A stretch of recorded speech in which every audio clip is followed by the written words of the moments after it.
آقا کریم صلی اللہ علیہ وسلم کی وصیت کے مطابق خوش آمدید۔ انشاءاللہ تعالی آج ہم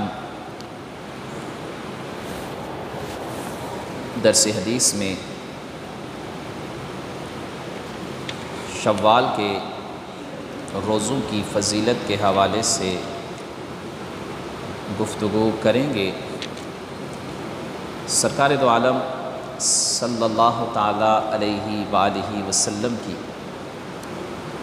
عادت مبارکہ تھی کہ آقا کریم علیہ السلام شوال کے 6 روزے رکھا کرتے تھے۔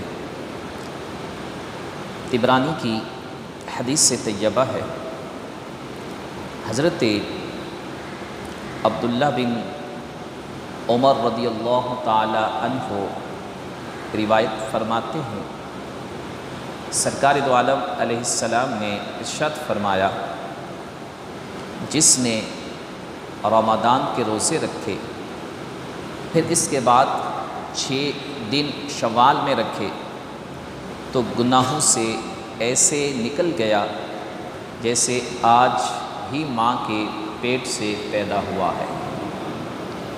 دوسری حدیث طیبہ نسائی اور ابن ماجہ شریف کے اندر ہے،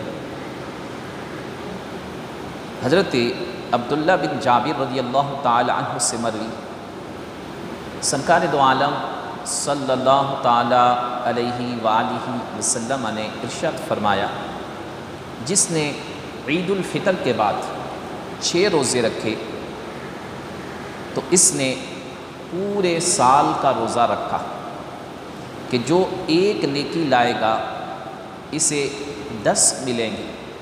تو ماہ رمضان کا روزہ 10 مہینوں کے برابر اور اس کے بعد 6 دنوں کے بدلے 2 مہینوں کے روزے، تو فرمایا یوں پورے سال کے روزے ہو گئے۔ تو جو شوال کے 6 روزے رکھے، فرمایا وہ ایسا ہے جیسے اس نے پورا سال روزے رکھے۔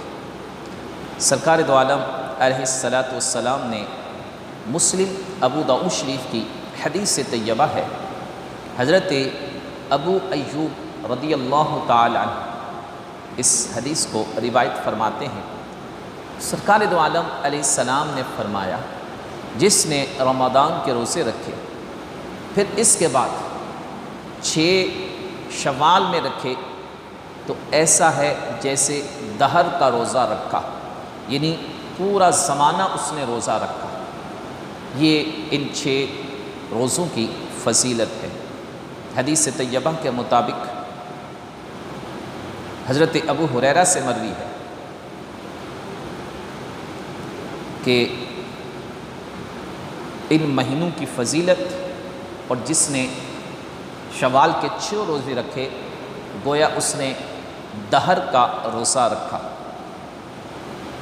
تو اس لیے کوشش کرنی چاہیے کہ صاحبان ایمان جنہوں نے ماہ رمضان کے مکمل روزے رکھے وہ اب شوال کے بھی 6 روزے رکھنے کی کوشش کریں، چاہیں تو سٹارٹ ابھی سے کر لیں یا جیسے مناسب ہو اس مہینے میں 6 روزے جو رکھے گا گویا وہ ایسا ہے جیسے اس نے پورے سال کے روزے رکھے۔ تو عموماً عادت بن چکی ہے کہ روزے رکھنے کی، تو اگر یہ 6 روزے رکھ لیے جائیں تو یقیناً ان کا اجر و ثواب ہمیں حاصل ہوگا۔ اسی طرح سے وہ لوگ جن کے کسی عذر کی بنا پر روزے قضا ہو گئے، اگر وہ رکھنا چاہیں تو وہ قضا روزے بھی رکھنا شروع کر لیں جیسے ممکن ہو۔ اللہ تعالیٰ کی بارگاہ میں دعا ہے کہ اللہ تبارک و تعالیٰ ہمیں یہ شوال کے 6 روزے رکھنے کی توفیق عطا فرمائے، آمین۔